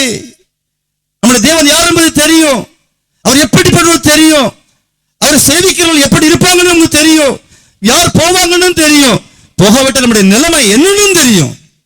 இவ்வளவு அறிவு இருந்தும் அந்த அறிவு, அந்த ஞானம் என்னை காப்பாற்றாவிட்டால் இந்த உலகத்தில் நான் வாழ்ந்து என்ன லாபம்? இவ்வளவு ஐஸ்வர்யங்களை பெற்று எனக்கு என்ன பிரயோஜனம்? இவ்வளவு உயர்வை அடைந்திருந்த உலகத்தில் எனக்கு என்ன லாபம்? கடைசி நாட்களில் என் ஆத்துமா கைவிடப்படும் என்று சொன்னால், என் ஆத்துமா அக்கினிகளில் தள்ளப்படும் என்று சொன்னால், நான் வாழ்ந்த வாழ்க்கையில எனக்கு என்ன லாபம் ஆண்டவரே? இவ்வளவு சம்பாதித்த ஆண்டவரே, ஆசிரியரை சம்பாதித்தேன், பேரை சம்பாதித்தேன், புகழை சம்பாதித்தேன், எல்லாவற்றையும் சம்பாதித்த ஆண்டவரே, ஆனா ரட்சிப்பை சம்பாதிக்காம போயிட்டேனே ஆண்டவரே, ரட்சிப்பை சம்பாதிக்காம போயிட்டேனே. இந்த உலகத்துல எல்லா இன்பத்தையும் தேடி தேடி தேடி போய் அனுபவித்த ஆண்டவரே, இன்னும் இன்பம், இன்னும் இன்பம், இன்னும் இன்பம் சொல்லி தேடினேன். போதாது போதாது, இன்னும் வேணும், இது காணாத ஆண்டவரே, இன்னும் வேணும். ஹல்லேலூயா. அன்பு தேவனுடைய பிள்ளைகளே, சங்கீதம் 16 சொல்றாரு, 6ஆம் வசனத்தை வாசிக்கிறேன், கவனிங்க. சங்கீதம் 16:6, நேர்த்தியான இடங்களில் எனக்கு பங்கு கிடைத்தது, ஆம் சிறப்பான சுதந்திரம் எனக்கு உண்டு. நேர்த்தியான இடத்துல எனக்கு பங்கு கிடைத்தது சொல்றார். அந்த சாலமன் ராஜா சொல்றாரு, நான் ஒரு பாவி நரகத்துக்கு போறது போல போறேனே அப்படின்னு அங்கலாய்க்கிறாரு. அப்படி அப்பா தாவி சொல்றாரு, நிலையான சுதந்திரம் எனக்கு உண்டு, நிலையான ஒரு ராஜ்யத்தில் நான் போறேன்னு சொன்னார். 10ஆம் வசனத்துல சொல்றாரு பாருங்க, என் ஆத்துமாவை பாதாளத்தில் விடீர், உம்முடைய பரிசுத்தவான்களை அழிவை காண விட்டீர். என் ஆத்துமாவை பாதாளத்தில் விட மாட்டீங்க ஆண்டவரே, என் ஆத்துமா அழிந்து போவதில்லை, என் ஆத்துமா தேவன்ட வரப்போகுதுன்னு சொன்னார். ஹல்லேலூயா. சாலமன் சொன்னது மூடனை சம்பவிக்கிறது போல சம்பவிக்கும்னு சொன்னாரு. ஆனா அவருடைய அப்பா தாவி சொல்றாரு, நிலையான சுதந்திரம் எனக்கு கிடைத்தது, நிலையான ராஜ்யத்துக்கு நான் போக போறேன், அந்த நித்திய வீட்டுக்கு நான் போக போறேன், அந்த மகிமைக்குள்ள பிரவேசிக்க போகிறேன், நான் தேவன்ட போக போறேன் அப்படின்னு அப்பா சொல்றாரு. மகன் சொல்றான், ஐயோ மூடனை போல எனக்கு சம்பவிக்கிறது, ஐயோ நான் நரகத்துக்கு போக போறேன்னு. இவ்வளவு ஞானம் இருந்தது, இவ்வளவு அறிவு இருந்தது, இவ்வளவு புத்தி இருந்தது, எல்லா ஐஸ்வர்யங்களும் இருந்தது, எல்லா மேன்மையும் இருந்தது, இவ்வளவு இருந்தும் நான் தேவனை தேடாமல் போயிட்டேனே. எல்லாவற்றையும் தேடினேன், எல்லாவற்றையும் தேடி சம்பாதித்துக் கொண்டேன், எல்லாவற்றையும் தேடி சேர்த்து கொண்டேன், ஆனா ரட்சிப்பை நான் பெற்றுக்கொள்ளாம போயிட்டேனே, தேவனை சம்பாதிக்காம போயிட்டேனே, தேவனுடைய வல்லமையை இழந்து போயிட்டேனேன்னு சொல்லி ஒரு மனிதன் அங்கலாய்க்கிற அந்த காரியத்தை பார்க்க முடிகிறது. ஹல்லேலூயா. உபாகமம் 30ஆம் அதிகாரம் 12ஆம் வசனத்துல சொல்றாரு பாருங்க, ஆண்டவர் சொல்லியிருக்கிறாரு, நான் ஜீவனையும் மரணத்தையும் ஆசீர்வாதத்தையும் சாபத்தையும் உனக்கு உன் வைத்தேன், நீ உன் சந்ததியும் பிழைக்கும்படி நீ ஜீவனை தெரிந்து கொள். பழைய ஏற்பாட்டில் புத்தகத்தில் சொல்றார், இந்த உலகத்துல பாவம் இருக்குதுப்பா, சாபம் இருக்குது, மரணம் இருக்கிறது, ஜீவன் இருக்குது, ரெண்டும் இருக்குது. ஆனா நீ உன் சந்ததியும் பிழைக்கும்படி, நீ உன் சந்ததியும் பிழைக்கும்படி ஜீவனை தெரிந்து கொள், ஜீவனை தெரிந்து கொள். நீ நித்திய ஜீவனை அடையும்படி தேடி கண்டுபிடிக்க வேண்டும், நித்திய ஜீவனை அடைய வேண்டும் என்று சொன்னார் ஆண்டவர். இந்த உலகத்துல ஜீவனும் இருக்கிறது, மரணமும் இருக்கிறது. ஆனா நீயும் உன் சந்ததியும் பிழைக்க வேண்டும் என்றால் ஜீவனை தெரிந்து கொள்ளுங்கள், நித்திய ஜீவனுக்குரிய வழியை தெரிந்து கொள்ள வேண்டும் என்று ஆண்டவர் சொன்னார். இந்த உலகத்துல எல்லாம் இருக்கிறது, ஆனா நம்ம பாருங்க நித்திய ஜீவனுக்கு நம்பிக்கை இல்லாம இருக்கிறோம். அன்பு தேவனுடைய பிள்ளைகளே, நம்முடைய வாழ்க்கையை ஆராய்ந்து பாருங்கள். எத்தனை வருஷ கிறிஸ்தவர்கள் தலைமுறை தலைமுறை கிறிஸ்துவ வாழ்ந்து கொண்டிருக்கிறோம். நம் கேட்காத சத்தியங்களே இல்லை. நான் சின்ன பிள்ளையா இருக்கும்போது ஒரு 40 ஆண்டுகளுக்கு முன்னால, ஒரு 40-45 ஆண்டுக்கு முன்னாடி சின்ன பிள்ளையா இருக்கும் போதெல்லாம் பாத்தீங்கன்னா, கன்வென்ஷன் கூட்டம்னு சொன்னா முதல் நாள் ரட்சிப்பை பற்றி பேசுவாங்க, 2வது நாள் கண்டிப்பா பரிசுத்தவானை பற்றி பேசுவாங்க, 3வது கூட்டத்தில் பாத்தீங்கன்னா அவனுடைய வருகையை பற்றி பேசுவாங்க. அப்போ 4 நாள் கன்வென்ஷன் நடக்கும். 4வது நாள் கண்டிப்பா பாத்தீங்கன்னா நியாய தீர்ப்பை குறித்து நரகத்தை பற்றியும் பேசுவாங்க. ஆனா இப்ப 4 நாள் நடத்தினாலும் சரிதான், 5 நாள் நடந்தாலும் சரிதான், நீ ஆசீர்வாதமா இருக்கணும், ஆசீர்வாதமா இருக்கணும், ஆசீர்வாதம் ஏன் தெரியுமா, நீ இங்கே தான் இருக்கணும். நீ உலகத்துல எதை தேடுறியோ அடையுது அதான் உனக்கு கிடைக்கும். நீ நித்திய ஜீவனை தேடினா நித்திய ஜீவனை பெற்றுக் கொள்வீங்க, தேவ ராஜ்யத்தை தேடினா தேவ ராஜ்யத்தை அடைவீங்க, நீங்க ஆண்டவரை தேடினா ஆண்டவரை வாழ்க்கையில பெற்றுக் கொள்வீங்க, பரிசுத்த வாழ்க்கையை தேடினா பரிசுத்த வாழ்க்கையை பெற்றுக் கொள்வோம். நம்ம எதை கேட்கிறோமோ அதை கர்த்தர் கொடுப்பார். ஏன்னா கேட்கிற எவன் நிச்சயமா பெற்றுக்கொள்வான். ஹல்லேலூயா, ஹல்லேலூயா. அப்ப அன்பு தேவனுடைய பிள்ளைகளை பாருங்க, அப்ப சாலமோன் ராஜாவுக்கு எல்லா ஆசீர்வாதமும் இருந்தது, எல்லா மேன்மையும் இருந்தது. ஹல்லேலூயா. சொல்லிட்டு சொன்னார் பாருங்க, பிரசங்கி 12 சொல்றாரு பாருங்க, 7ஆம் வசனத்துல, இவ்விதமாய் மண்ணானது முன்னிருந்த பூமிக்கு திரும்பி ஆவி தன்னை தந்த தேவனத்துக்கு மறுபடியும் போவதற்கு முன்னும் அவர் உன் வாலிப பிராயத்தில் நினை என்று சொல்லுகிறார். அல்லேலூயா. நீ முன்னிருந்த பூமிக்கு என்ன செய்யணும், போக போறா, சாக போறா இல்லையா, அதுக்கு முன்னால வாலிப பிராயத்தில் நினைச்சணும் ஆண்டவரை நினை. இந்த உலகத்திற்கு சாலமோன் ராஜா என்ன சொல்ல விரும்புறாரு தெரியுமா, அதோட காண்பித்து கொடுக்கிறேன், கவனிங்க. பிரசங்கி புத்தகத்துல 12ஆம் அதிகாரத்துல 1ஆம் வசனத்துல சொல்றாரு, நீ உன் வாலிப பிராயத்தில் ஒரு சிருஷ்டிகரை நினை, தீங்கு நாட்கள் வராதற்கு முன்னும் எனக்கு பிரியமானவர்கள் அல்ல என்று சொல்லும் வருஷங்கள் சேராதற்கு முன்னும், தீங்கு நாள் வருவதற்கு முன்பாக, அழிவு வருவதற்கு முன்பாக, நீ அழிந்து மரித்து பாதாளத்துக்கு போறதுக்கு முன்னால நீ வாலிப பிராயத்தில் உன் ஆண்டவரை நினை என்று சொல்லுகிறார். ஹல்லேலூயா, ஹல்லேலூயா. அன்பு தேவனுடைய பிள்ளைகளே, வாலிப நாட்களே கெடுத்துட்டோம். இங்க இருக்கிறவங்க நிறைய வயதானவங்க இருக்கிறீங்க. வாலிப நாட்கள்ல ஆண்டவரை தேட வேண்டிய நாட்கள்ல நம்ம ஆண்டவரை தேடாம வாழ்ந்துட்டோம். அது சொல்றாரு, தீங்கு நாள் வர்றதுக்கு முன்னாலேயாவது நீ ஆண்டவரை நினைன்னு சொன்னார். ஹல்லேலூயா. சொல்றாரு, என் வாலிப நாட்களை கழித்து விட்டேன், துன்மார்க்கமாய் வாழ்ந்தேன், பாவத்திலே வாழ்ந்தேன், எல்லா பாவத்தையும் செய்தேன். என்னை யாரும் கண்ட்ரோல் பண்ண முடியாது, என்னை யாரும் தடுக்க முடியாது. இஷ்டம் போல வாழ்ந்தேன், விரும்பினது போல வாழ்ந்தேன். இப்ப நான் நரகத்துக்கு போக போறேன், நான் தண்டிக்கப்பட போகிறேன். இந்த நிலைமை எனக்கு வரக்கூடாது, இந்த நிலைமை எனக்கு வரக்கூடாது. இந்த உலகத்திற்கு சாலமோன் ராஜா விட்டு சொன்ன செய்தி தெரியுமா? மாயை, மாயை, எல்லாம் மாயை. நான் அனுபவித்த அத்தனை காரியங்களும் மாயை. அது ஒரு சந்தோஷமும் இல்லை, அது ஒரு மேன்மையும் இல்லை. அது எனக்கு வேதனை, எனக்கு வேதனை தரப்போகிறது. இந்த வாழ்ந்த வாழ்க்கை எனக்கு வேதனை தரப்போகிறது. நித்திய நித்திய காலமாய் வேதனை போகிறேன். அது வாலிபனே, நீ மனம் திரும்பு என்று சொன்னார். நீ வாலிப நாட்கள் ஆண்டவரை நினை என்று சொன்னார். உனக்கு இந்த வேதனை வேண்டாம், இந்த அழிவு உனக்கு வேண்டாம் என்று சொன்னார். இந்த பரப்பாடிக்கு இன்றைக்கு கர்த்தர் சொல்ற வார்த்தை இதுதான். வாலிப நாட்கள்ல ஒரு சிருஷ்டிகரை நினைக்கணும்னு சொல்றாரு. அந்த தேவனுடைய பிள்ளைகளே, குடும்பம் வரைக்கும் கைவிடப்படுறதுக்கு முன்னாலே அது நீங்க ஆண்டவரை நினைப்பது உங்களுக்கு பிரயோஜனமா இருக்கும். இந்த ராத்திரி வேளை ஆண்டவரே, என் வாலிப நாட்கள்லாம் கெடுத்துட்டேன். வாலிப நாட்கள் இவர் பாவம் செய்தார். அந்த சாலம் தாவீதும் பாவம் செய்தார்.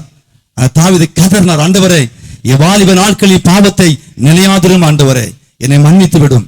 என் வாலிப நாட்கள் பாவம் செய்தது உண்மைதான், நான் விபச்சாரம் செய்தது உண்மைதான், உரியாவை கொலை செய்தது உண்மைதான். என்னை மன்னித்து விடும் ஆண்டவரே, என்னை மன்னித்திடும் ஆண்டவரே. அந்த குற்ற உணர்வு, அந்த பாவம் என்னை வேதனைப்படுத்துகிற ஆண்டவரே. நாத்தான் வந்ததை சொன்ன உடனே அவர் அலறினார், ஆண்டவரே, நான் பாவம் செய்து விட்டேன், என்னை மன்னியும் ஆண்டவரே, என்னை மன்னியும். கதறினார். பாவத்தை கதறுகிறோமா? எவ்வளவு பாவம் செய்து விட்டோம் என்கிற ஒரு குற்ற உணர்வு நம்முடைய உள்ளத்தை தாக்குகிறது. ஐயோ, நான் பாவம் செய்கிறேனே, நான் பாவம் செய்கிறேனே, என் பாவத்து நிமித்தமாய் எனக்கு சந்தோஷம் இல்லையே, எனக்கு சமாதானம் இல்லையே, உண்மையான உள்ளான வாழ்க்கையில மனமேதி இல்லை ஆண்டவரே. எல்லா உணர்வும் இருக்கிறது, ஆனா மனம் திரும்ப முடியல, உணர்வடைய முடியல, அதை அறிக்கை செய்து விட்டுவிட முடியல. அன்பு தேவனுடைய பிள்ளைகளே, அந்த தாவீது விடுதலை அடைந்தார். அவர் சொன்னார், ஆண்டவரே, என் பாவத்தின் தோஷத்தை மன்னித்தீர், எனக்கு சந்தோஷமா இருக்கிறது ஆண்டவரே, எனக்கு சந்தோஷமா இருக்கு சொன்னார். நீங்க சொல்ல முடியுமா? இயேசுவின் பாவத்தின் தோஷத்தை மன்னித்துட்டார். என் வாலிப நாட்களில் பாவத்தை மன்னித்து விட்டார். என் வாலிப நாட்களில் இஷ்டம் போல வாழ்ந்தேன், விரும்பினது போல வாழ்ந்தேன், இந்த சாலமோன் ராஜாவை போல நினைத்த எல்லா பாவத்தையும் செய்தேன். ஆனா இப்ப நான் மனம் திரும்பிட்டேன் ஆண்டவரே, உடைய அப்பா தாவீதை போல நான் மனம் திரும்பிட்டேன். அந்த ரட்சிப்பின் சந்தோஷம் எனக்கு இருக்கிறது. இப்ப நம்முடைய பிள்ளையாருக்குன்னு சொல்லி தைரியமாய் சொல்ற ஒரு வாழ்க்கைக்கு உள்ளே நாம் கடந்து வர வேண்டும். ஹல்லேலூயா. அன்பு தேவனுடைய பிள்ளைகளே, அது சொல்ற உலகத்துக்கு சொல்ற காரியம், திருச்சபை சொல்ற காரியம், தேசத்தை சொல்ற காரியம், தேவனுடைய பிள்ளை சொல்ற காரியம். வாலிப நாட்கள்ல ஒரு சிஸ்டர் நினைன்னு சொல்லி, அன்பான தேவனுடைய பிள்ளைகளே, எத்தனை பேர் உங்க பிள்ளைகளுக்கு நீங்க ரட்சிப்பை பற்றி சொல்லிக் கொடுக்குறீங்க? எத்தனை பேர் உங்க பிள்ளைகளுக்கு மனந்திரும்பல் பற்றி சொல்லிக் கொடுத்துக்கிறீங்க? எத்தனை பேர் உங்க பிள்ளைகளுக்கு நீங்க அவனுடைய வருகையை பற்றி பேசிருக்கிறீங்க? எத்தனை பேருக்கு உங்களுடைய பிள்ளைகளுக்கு நீங்க அந்த நரகத்தை பற்றி பேசிருக்கிறீங்க? தாங்கள் அழுக்கற கழுவப்படாத இருந்தும் தங்கள் பார்வைக்கு சுத்தமாய் தோன்றுற சந்ததி உண்டு என்று நீதிமன்றம் வாசிக்கிறோம். பார்வைக்கு பரிசுத்தமா வாழ்றாங்க, உலகத்தின் பார்வைக்கு. அப்ப அன்பு தேவனுடைய பிள்ளைங்களே, யோசிச்சு பாருங்க, ரட்சிப்பை பற்றி உங்க பிள்ளைகளை சொல்லிக் கொடுக்க முடியல. ஏசாயால வாசித்து பாருங்க, ஏசாயா கடைசி அதிகாரத்தில் சொல்லப்பட்டிருக்கிறது, பரலோகத்தில் இருந்து நரகத்தை பார்க்க முடியும் இருக்கு. நீங்க கையில வச்சு பைபிள் இருக்கு, வீட்டுல படிச்சு பாருங்க. நரகத்தில் இருந்து பரலோகத்தை பார்க்க முடியும் இருக்கு. அது இன்னும் நான் தெளிவா சொல்லி கொடுக்கிறேன். இப்ப கண் பார்வை இருக்கிறத விட நரகத்துக்கு போனா கண் பார்வை கூர்மையா இருக்குன்னு சொல்றாங்க பரிசுத்தவான்கள். அல்லேலூயா. ஏன்னா கீழே பாதாளத்தில் இருந்த அந்த ஐஸ்வர்யவானுக்கு லாசரை பார்க்க முடிஞ்சு. அல்லேலூயா. அது ஆபிரகாம் மடியில உட்கார்ந்து பார்க்க முடிஞ்சது. அவ்வளவு துல்லியமா கண் பார்வை இருந்தது. ஏன் தெரியுமா? அதை பார்த்து பார்த்து பார்த்து வேதனைப்படுவோம். அன்பா தேவ பிள்ளைங்களே, நிறைய பெற்றோர் வந்திருக்கிறீங்க, சகோதரி நிறைய வந்திருக்கிறீங்க, சகோதரர்களை காணல, உன் பிள்ளைங்களையும் காணல. உபாகத்தில் படிச்சு பாருங்க, நீ உன் சந்ததியும் ஆசீர்வாதமாக இருக்க வேண்டும் என்று சொன்னால் நீ உன் குமாரனும் குமாரத்தையும் என் கட்டளைக்கு கீழ்ப்படிய வேண்டும். பெற்றோராகிய நாம் பரலோகத்தில் இருக்கும்போது பிள்ளைங்க நரகத்தில் வேதனைப்பட்டு பார்க்கும்போது நீங்க எப்படி இருப்பீங்க? ஐயோ, என் பிள்ளை சொல்லாம போயிட்டேனே, என் பிள்ளை சொல்லாம போயிட்டேனே ஆண்டவரே, என் பிள்ளை எவ்வளவு வேதனைப்படுறான், எவ்வளவு வேதனைப்படுறான். எப்படி இருக்குன்னு யோசிச்சு பாருங்க. ஒருவேளை உங்க மகன் உங்களை பார்ப்பான், அம்மா சொல்லாம போயிட்டீங்களே, அம்மா எனக்கு உதவி செய்யாம போயிட்டீங்களே, நான் பாவிதான், நான் பாவத்தில் வாழ்ந்து உண்மைதான், நீங்க சொல்லியிருக்கலாமே, என் தடுத்திருக்கலாமே. அநேக பெற்றோர் என்ற சொன்ன கேள்வி தெரியுமா? ஐயோ என் மகன்டியா பேச முடியாது, ஐயோ என் மகள்கிட்டயா பேச முடியாது, பயங்கர கோவப்படுவா. அப்படிதான் பிள்ளைய வளர்த்திருக்கிறோம். பெற்றோருக்கு கீழ்ப்படிங்கிற காரியெல்லாம் மாறி போய் இப்ப பெற்றோர் பிள்ளையை கீழ்படுறாங்க. அப்படி காலம் மாறிச்சு. அம்மா சொன்னா கேட்பாங்க, மகன் சொன்னா கேட்கணும், மகன் சொன்னா கேட்கணும். பெற்றோர் நடுங்குறாங்க. ஹல்லேலூயா. உன் தாயின் தகப்பனையும் கனம் பண்ணிருக்கு. இப்ப அம்மா அப்பா பிள்ளைகளை கனம் பண்ணிட்டு இருக்கிறாங்க. ஹல்லேலூயா. அப்ப அன்பு தேவனுடைய யோசித்து பாருங்க. ஆனா தாவீது ராஜா தன் மகன்ட சொன்னார், என்னை போல நீ தேவனை தேடினால் அவரை கண்டுபிடிப்பாய், அவர் உன்னோடு இருப்பார். ஆனால் நீ அவரை தேடாவிட்டால் உன்னை எந்தென்றும் கைவிட்டு விடுவார் சொன்னார். ஒரு நல்ல நீதிமான் தகப்பன், ஒரு நல்ல தகப்பன் சொன்னார். ஹல்லேலூயா. இவ்வளவு சொல்லியும் தகப்பனுடைய அந்த புத்தியை கேட்காம போயிட்டான். தகப்பன் தன் பிள்ளைக்கு புத்தி சொல்றான். தாவீது சொல்றார், நீ தேவனுக்கு கீழ்ப்படியணும், என்ன போல நீ அவரை தேடணும், இல்லைன்னா அவனை கைவிட்டுவான்னு சொன்னார். அன்பு தேவனுடைய பிள்ளைகளே, நீங்க சாலமோனுடைய பின் வாழ்க்கையை படிச்சு பார்த்தீங்கன்னா அந்த கொடுத்த ஆசீர்வாதத்தை அந்த திரும்ப வாங்கினாருன்னு இருக்கு. சொன்னார், உன் சத்துருடைய கையில நான் திரும்ப ஒரு ராஜ்யத்தை நான் கொடுத்துருவேன்னு சொன்னார். அந்த ஆசீர்வாதத்தை நான் திரும்ப வாங்கி கொடுப்பேன்னு சொன்னார். இவ்வளவு அனுபவிச்சு என்ன பிரயோஜனம்? இவ்வளவு என்ன மாதிரி இருந்து என்ன பிரயோஜனம்? ராஜான்னு சொல்லி வாழ்ந்து என்ன பிரயோஜனம்? எல்லாம் போயிட்டு. ஹல்லேலூயா. அன்பு தேவனுடைய பிள்ளைகளே, அப்ப தேவன் கொடுத்த வாய்ப்புகளை, ஆசீர்வாதங்களை இந்த உலகத்தில் இன்பமாய் வாழ்வதற்கு, சுகபோகமாய் வாழ்ந்து தேவனை மறந்து வாழ்வதற்காக அல்ல, அந்த ஆசீர்வாதத்தை பெற்றுக்கொண்டு தேவனுக்கு நன்றியுள்ளவர்களாய் உண்மையுள்ளவர்களாய் வாழும்படியாய் கொடுக்கப்பட்ட ஒரு வாழ்க்கை என்பதை நாம் மறந்துவிடக் கூடாது. ஹல்லேலூயா. அன்பு தேவனுடைய பிள்ளைகளே, இந்த நாட்கள்ல நம்ம ஆழமான ஒரு வாழ்க்கையை ஒப்புக் கொடுக்கணும். அவர் சொல்றாரு, தேவன் உன்னை நியாயத்திலே கொண்டு வந்து நியாயத்திற்கு நிறுத்துவார் சொன்னார். தன்னால வாழ முடியல, தோல்வி அடைஞ்சிட்டாரு. அந்த உலகத்தை சொல்றாரு, உன்னை நியாயத்தீர்ப்பிலே கொண்டு வந்து நிறுத்துவார், உன்னை நியாயம் தீர்க்காமல் விட மாட்டார். பைபிள் இருக்குது, மனுஷனுடைய ஒவ்வொரு பாவத்தை குறித்தும் தேவன் நியாயம் தீர்ப்பான் இருக்கு. நீ அந்தரங்கத்தில் செய்த பாவம், அந்தரங்க பாவங்கள் யாருக்கும் தெரியாது.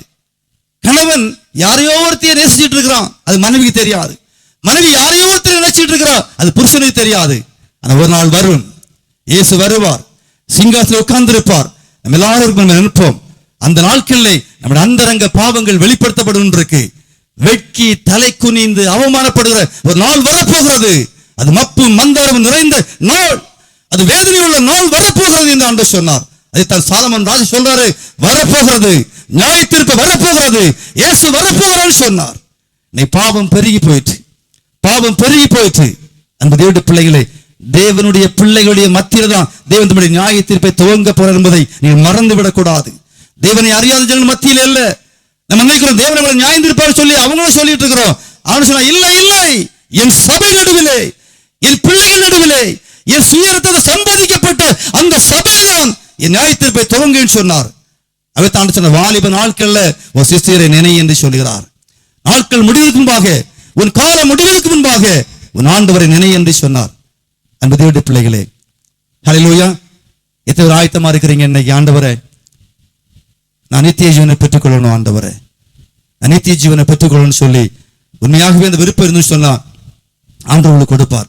சாலமன் ராஜ் சொல்றாரு பாருங்க, பிரசங்கி 11ஆம் அதிகாரத்துல அந்த 10ஆம் வசனத்துல சொல்றாரு பாருங்க, நீ உன் இதயத்திலிருந்து சஞ்சலத்தையும் உன் மாம்சத்திலிருந்து தீங்கையும் நீக்கி போடு, இளவயது வாலிபமும் மாயே. வாலிப சொல்றாரு, உன் இதயத்திலிருந்து சஞ்சலத்தையும் உன் மாம்சத்திலிருந்து தீங்கையும் நீக்கி போடு. உள்ளத்துல பாவம் இருக்குன்னு சொல்றாரு, ஒரு சரம் பாவத்துக்கு அடிமையா இருக்குன்னு சொல்றாரு. பாவ இச்சை ஆசைகள் ஒரு மாம்சத்துல இருக்குது, அதை நீக்கி போடு. அல்லேலூயா. ஏதோ ஒரு பாவத்தை என் சரீரத்துல வச்சுக்கிட்டு நான் நரகத்தை போய் ஏன் வேதனைப்படணும்னு யோசிக்கிறீங்களா? என்னைக்காவது ஒரே ஒரு பாவம் இருந்தா கூட நீங்க தப்ப முடியாது. ஹல்லேலூயா. நீ வாசிக்க கேட்டோம், ஒரு வாலிபன் வந்து கேட்டான், ஆண்டவரே நான் நித்திய ஜீவனை அடைவதற்கு நான் என்ன ஆண்டவரே செய்யணும்னு சொல்லி கேட்டான். எந்த நன்மையை செய்யணும்னு சொல்லி கேட்டான். ஆண்டவர் சொன்னார், நீ கற்பனைகளை அறிந்திருக்கிறாய் அல்லவா, கற்பனை கைகொள்ளுன்னு சொன்னார். சொன்ன ஆண்டவரே, சின்ன வயசுல இருந்தே செய்யறான் அப்பான்னு சொன்னான். ஆண்டவர் சொன்னார், நீ பூர்ண சற்குணனா இருக்க விரும்பினால் உனக்கு உண்டான எல்லாவற்றையும் விட்டு தரித்திர கொடுன்னு சொன்னார். மிகுந்த ஐஸ்வர்யம் உள்ளவனா இருந்தபடினாலே மிகுந்த துக்கத்தோடு போயிட்டான் இருக்கு. அந்த வாலிபன் கேட்ட, ஆண்டவரே கற்பனை கைகொள்ளு சொன்னார். ஏன் சொன்ன, ஆண்டவரே அதை நான் சிறுவயதிலிருந்தே கை கொள்றேன்னு சொன்னான். ஹல்லேலூயா. சொல்லிட்டு கேட்ட, ஆண்டவரே இன்னும் என்று என்ன குறை உண்டு சொல்லி கேட்டான். இன்னும் என்ற குறை உண்டு. ஒரே ஒரு குறை தான் இருந்தது, உன் ஐஸ்வர்யம் நிறைய இருக்குது. ஆண்டவரே ஆசீர்வாதத்தை சேர்த்து வைக்கிறது பாவமா ஆண்டவரே? ஹல்லேலூயா. ஆசீர்வாதம் இருப்பது பாவம் இல்ல, அந்த ஆசீர்வாதத்தின் மீது மனதை வைத்திருப்பது பாவம். அதை சார்ந்து நம்பி வாழ்வது பாவம். ஹல்லேலூயா. ஆண்டவர் சொன்னார், 2 இருந்தா 1 கொடுத்துருன்னு சொன்னார் இல்லையா? யோவான்ட போய் கேட்டாங்க, நித்திய ஜீவனை பெறணும் என்ன செய்யணும்னு கேட்டார். ஆக்சுவலா 2 அங்கி இருந்தா 1 அங்கி கொடுத்துருன்னு சொன்னார். இப்ப இங்க இருக்கிற நம்மள பார்த்து நித்திய ஜீவனை பெறணும் என்ன செய்யணும்னு கேட்டா நீங்க ஒன்று சொல்லுவீங்க, ரட்சிக்கப்படணும், மனம் திரும்பணும் அப்படின்னு சொல்லுவோம். ஆனா யோவான் சொல்றாரு, 2 இருந்தா 1 கொடுத்துரு. ஹல்லேலூயா. அப்ப நினைக்கிறேன், இந்த ஐஸ்வர்யம் யாரும் கொடுத்துருக்க மாட்டான்னு நினைக்கிறேன். ஆண்டவர் சொன்னாரு, நீ பூர்ண சற்குணா இருக்க விரும்பினா, ஒரு பாவம் இல்லாமல் இருக்க விரும்புன்னு சொன்னா அந்த ஐஸ்வர்யத்தை கொடுத்துருன்னு சொன்னார். அந்த சொன்ன ரொம்ப துக்கத்தோடு போயிட்டான். ஹல்லேலூயா. பாத்தீங்களா, 99% அவன் பெர்ஃபெக்டா இருக்கிறான், 99% பரிபூர்ணமா இருக்கிறான். ஒரே ஒரு குறை தான் இருந்தது, ஒரே ஒரு காரியம். அப்ப அதிர்ச்சி அடைஞ்சிட்டு, ஆண்டவரே கற்பனை கை கொள்ற ஆண்டவரே, நியாயப்பிரமாணம் முழுவதையும் கை கொண்ட ஆண்டவர் சொல்லி சந்தோஷமா இருந்தான். ஆண்டவர் சொன்னா, இல்ல உன்னை அறியாத ஒரு பாவம் உள்ள இருக்கிறது, உன்னுடைய உள்ளத்துல இன்னொரு பாவம் இருக்கிறது. பொருளாசை என்கிற ஐஸ்வர்ய மயக்கம் என்கிற ஒரு பாவம் உனக்குள்ள இருக்கிறது. நீ பொருளாசை சார்ந்திருக்கிற, ஐஸ்வர்யத்தை நம்புகிறவன். அங்க விட முடியல. அநேகர் அப்படிதான் நம்ம சொல்றோம், ஆண்டவரே ஆராதனைக்கு போகிறேன், ஜெபிக்கிறேன், செய்தி கேட்கிறேன், கூட்டங்களுக்கு போகிறேன், பாஸ்டிங் இருக்கிறேன். ஆண்டவர் சொல்றாரு, 99% சரியாயிட்டா, ஆனா ஒன்னே ஒண்ணுதான் இருக்கிறது, ஒரே ஒரு பாவம்.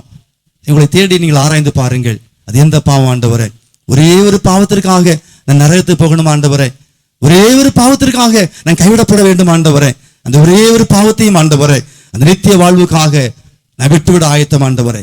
அது ஐஸ்வர்யமா இருக்கலாம், ஆசீர்வாதமா இருக்கலாம், மேன்மையா இருக்கலாம், எந்த ஒரு காரியமா இருந்தாலும் ஆண்டவரே நான் விட்டு விடுகிறேன்னு சொல்லி அதை விட்டு விடுவதற்கு நம்ம ஆயத்தமா இருக்க வேண்டும். ஹல்லேலூயா. அப்போஸ்தலனாகிய பவுல் ஊழியம் பண்ண நாட்கள்ல உடன் ஊழியனாகிய தீமோத்தேயுவுக்கு சொன்ன பதில் பாத்தீங்கன்னா ஆச்சரியமா இருக்கும். பாருங்க, ஒரு ஊழியக்காரன் சொல்ல ஆலோசனை பாருங்க. 1 தீமோத்தேயு 6ஆம் அதிகாரம் 12 சொல்றாரு பாருங்க, நித்திய ஜீவனை பற்றிக்கொள், அதற்காகவே நீ அழைக்கப்பட்டாய், அநேக சாட்சிகளுக்கு முன்பாய் நல்ல அறிக்கை பண்ணுதவனாயிரு. நித்திய ஜீவனை பற்றிக்கொள், அதற்காகவே நீ அழைக்கப்பட்டாய்.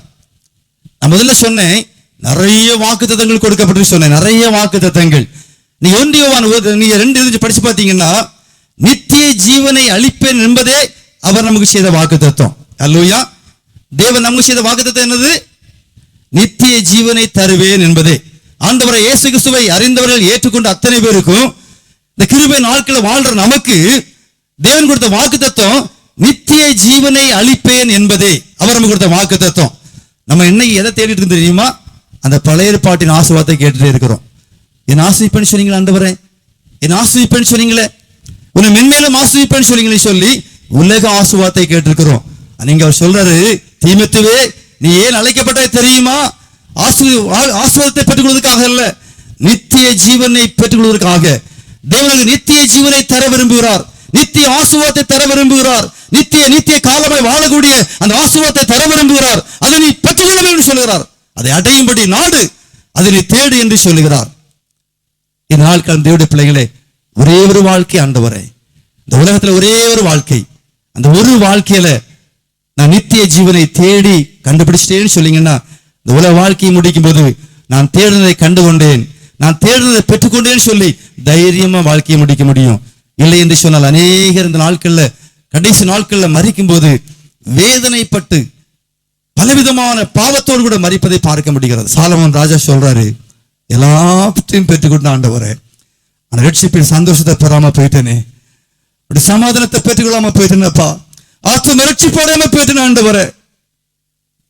ஹல்லேலூயா. இந்த உலகத்துக்கெல்லாம் சொன்ன உபதேசம் பண்ண சாலமோன் ராஜா தன் வாழ்க்கையில தோற்று விட்டேன்னு சொல்லி அறிக்கையிடுகிறார். அவர் சொன்னார், ஆத்துமா அறிவில்லாதிருப்பது நல்லதல்ல சொல்லி அதே சாலமோன் ராஜா தான் சொன்னார். உன் ஆத்துமா அறிவில்லாதிருப்பது நல்லதல்ல. ஒவ்வொரு மனிதனுக்குள்ள ஒரு ஆத்துமா இருக்கிறது. அவனுடைய ஜீவனை விடும்போது அந்த ஆத்துமா பரலோகத்துக்கு போக வேண்டும். ஆகத்தான் தாவீது சொல்றார், ஆண்டவரே என் ஆத்துமாவை வெறுமையை விடாதிரும். என் ஆத்துமா பரிசுத்தம் இல்லாமல் வெறுமையை பாதாளத்துக்கு போய்விடக் கூடாது. என் லட்சியம் ஆண்டவரே, என் ஆத்துமாவை விடவும் ஆண்டவர் சொல்லி தாவீது பல அதிகாரங்களை கதறதை பார்க்கிறோம். அந்த சாலமோன் ராஜா அப்படியெல்லாம் கதறவே இல்லை. அவர் சொன்ன சந்தோஷமா இருக்கிறார். ஒரு 3 சம்பவித்தது போல சம்பவிக்க போறது, நரகத்துக்கு போறதுக்கு தன்னை ஒப்பு கொடுத்து விட்டார், அவ்வளவுதான். ஹல்லேலூயா. நம்ம அப்படி ஒப்பு கொடுத்துட்டோமா? அவ்வளவுதான், முடிஞ்சு போச்சு. எனக்கு வாய்ப்பு இல்லை, நான் மரிப்பதுக்கு ஆயத்தம் அப்படின்னு நினைக்கிறீங்களா? அன்பான தேவ பிள்ளைகளே, தேவன் உங்களை நேசிக்கிறார், இயேசு உங்களை நேசிக்கிறார். 2012 ஆண்டுகளுக்கு முன்பாக உங்கள் ஆத்தும ரட்சிப்பிற்காக, உங்கள் விடுதலைக்காக, உங்கள் நித்திய ஜீவனை கொடுக்கும்படியாக கல்வாரி சிலுவையிலே தன்னுடைய ஜீவனை அளித்த ஆண்டவர் உன்னை தேடி வந்திருக்கிறார். மகளை இன்றைக்காகிலும் என்னை ஏற்றுக்கொள்வாயா? மகனை இன்றைக்காகிலும் என்னை ஏற்றுக்கொள்வாயா? உன் வாலிப நாட்களை வீணடித்து விட்டாய், இஷ்டம் போல வாழ்ந்து விட்டாய், நீ விரும்பினெல்லாம் செய்து பாவத்திலே வாழ்ந்து விட்டாய். இன்றைக்காகிலும் இந்த கடைசி நாட்கள் ஆகிலும் நீ மனம் திரும்புவாயா? நீ மனம் திரும்புவாயா? என்னை ஏற்றுக்கொள்வாயா என்று சொல்லி ஆண்டவர் உன்னை தேடி வந்திருக்கிறார். அந்த தேவனுடைய பிள்ளைகளை, இன்றைக்கு உங்கள் வாழ்க்கையில உள்ளத்துல இயேசுவுக்கு இடம் கொடுப்பீங்கன்னு சொன்னா தேவன் நித்திய ஜீவனை அளிப்பார், ஆத்தும ரட்சிப்பை அளிப்பார். நித்திய வாழ்க்கை குறித்த நம்பிக்கையை இன்று கர்த்தர்களுக்கு கொடுப்பதற்கு ஆயத்தமா இருக்கிறார். எத்தனை பேர் இன்றைக்கு ஆயத்தமா இருக்க போறீங்கன்னு சொல்லி கர்த்தர் உங்களை பார்க்கிறார். அல்லேலூயா. சாலமோன் ராஜா உலகத்துல வாழ்ந்த நாட்கள்ல பெண்களை தேடி தேடி அலைந்தான். எங்க அழகான முகம் தெரிந்து தேடி தேடி அலைந்தான். ஆனா தாவீது எப்படி வாழ்ந்தார் தெரியுமா? வாலிப நாட்கள்ல சங்கீதத்தில் வாசித்து பாருங்க. சங்கீதம் 27 சங்கீதத்தில் சொல்லப்பட்டிருக்கிறது 8ஆம் வசனத்துல. சங்கீதம் 27:8, என் முகத்தை தேடுங்கள் என்று சொன்னீரே, உம்முடைய முகத்தையே தேடுவேன் கர்த்தாவே என்று என் இருதயம் உம்மிடத்தில் சொல்லிட்டு. என் வாயில் ஆண்டவரே, என் உதடு இல்ல, அந்த பொய் சொல்ற வாயில்ல, என் இருதயம் சொல்லிட்டு. என் முகத்தை தேடுங்கள் என்று சொன்னீரே, உம்முடைய முகத்தையே தேடுவேன் சொல்லி என் இருதயம் உம்மிடத்தில் சொல்லிட்டு. அப்ப அர்த்தம் என்ன? உண்மையா சொல்ற ஆண்டவரே, நாம தேடுறேன், நாம தேடுறேன். சொன்னார் சங்கீதத்துல, கர்த்தரிடத்தில் ஒன்றை நான் கேட்டேன் அதே நாடுவேன், ஒன்றை நான் கேட்டேன் அதே நாடுவேன். நோக்கம் தெரியுமா? சிறுவயது முதலே என் நோக்கமெல்லாம் நீங்க தான் சொன்னார். சிறுவயது முதலே என் நோக்கமெல்லாம் நீங்க ஆண்டவரே. நீங்க உங்க சின்ன பிள்ளைங்களுக்கு சின்ன வயசுல நோக்கத்தை என்ன சொல்லி கொடுத்துருக்கீங்க? சம்பாதிக்கணும்னு சொல்லி கொடுத்துருக்கீங்களா? இந்த உலகத்தை அனுபவிக்கணும்னு சொல்லி கொடுத்துருக்கீங்களா? அவங்கள பார்க்கணும் ஐஸ்வர்யமான இருக்கணும், அவங்கள பார்க்கணும் மேன்மையான இருக்கணும் அப்படி சொல்லி கொடுக்குறீங்களா? டேய், எதை இழந்தாலும் நித்திய ஜீவனை இழந்துடாதடா, எதுக்கு எடுத்து போட்டாலும் ஆத்துமாவுக்கு எடுத்துடாதப்பா அப்படி சொல்லி கொடுத்துருக்கீங்களா? ஹல்லேலூயா. அன்பு பெற்றோரே, நீங்கள் இன்னைக்கு உணர விடுவீங்கன்னு சொன்னா, நீங்கள் இந்த நித்திய வாழ்க்கையை ஒப்பு கொடுப்பீங்கன்னு சொன்னா, முழு குடும்பம் ரட்சிக்கப்படும், முழு குடும்பம் மறந்து திரும்பும் என்பதை நீங்கள் மறந்து விட வேண்டாம். ஹல்லேலூயா. அப்ப தாய் சொல்ல சிறுவயது முதலே நோக்கம்லாம் நீங்க. ஆனா சாலமோன் ராஜாவுக்கு சின்ன வயசுலேருந்தே பாவம் தான். தூரமும் ஆழமா இருக்கிறதை கண்டடைகிறவன் யார்? அவன் பாக்கியவான். ஹல்லேலூயா, ஹல்லேலூயா. அது தூரமா இருக்கிற அந்த கிருபை நம்மை தேடி வந்திருக்கிறது. இன்றைக்கு அவனை தேடி வந்திருக்கிறார். நீங்க அதை பயன்படுத்திக் கொள்ளுங்க. தேவன் கொடுக்கிற கிருபை, அந்த வாய்ப்பை, தருணத்தை நீங்கள் இழந்து விடாதிருங்கள். ஆண்டவரே, இன்றைக்கு உம்முடைய கிருபை தூரத்தில் தேடி வந்திருக்கிறது. ஆண்டவரே, அன்றைக்கு ரட்சிப்பு தூரமா இருந்ததை பார்க்கணும், இன்னைக்கு ரட்சிப்பு எனக்கு சமீபமா இருக்கிறது. என் ஆத்துமாவுக்கு வேண்டிய விடுதலை சமீபமா இருக்கிறது. அந்த ரட்சிப்பு எனக்கு சமீபமா இருக்கிறது.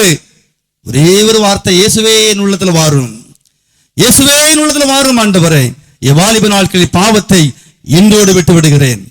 அந்த பாவம் எனக்கு வேண்டாம். என் மாம்சத்தில் தீங்கை நீக்கி போடும். ஆண்டவரே, இத்தனை ஆண்டுகளை, எத்தனையோ ஆண்டுகள் செய்த பாவம் அதில் உள்ளத்தை சஞ்சலப்படுத்திக் கொண்டிருக்கிறது, என் சமாதானத்தை கெடுத்துட்டு இருக்கிறது. ஆண்டவரே, அந்த சஞ்சலத்தை என் உள்ளத்தை விட்டு நீக்கி போடும். ஆண்டவரே, நீ கொடுக்கிற சமாதானம் எனக்கு வேண்டும், நீ கொடுக்கிற விடுதலை எனக்கு வேண்டும் என்று சொல்லி நாம் கூப்பிடும்போது அவர் நமக்கு கொடுக்கிறார் அந்த காரியத்தை. ஹல்லேலூயா. அன்பு தேவனுடைய பிள்ளைகளே, ஒருவேளை நீங்கள் ஆண்டவரை தேடாம ஐஸ்வர்யத்தை மட்டும் தேடுவீங்கன்னு சொன்னா அது நம்மை பார்த்து என்ன சொல்வது தெரியுமா? மதிகேடனே.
யார்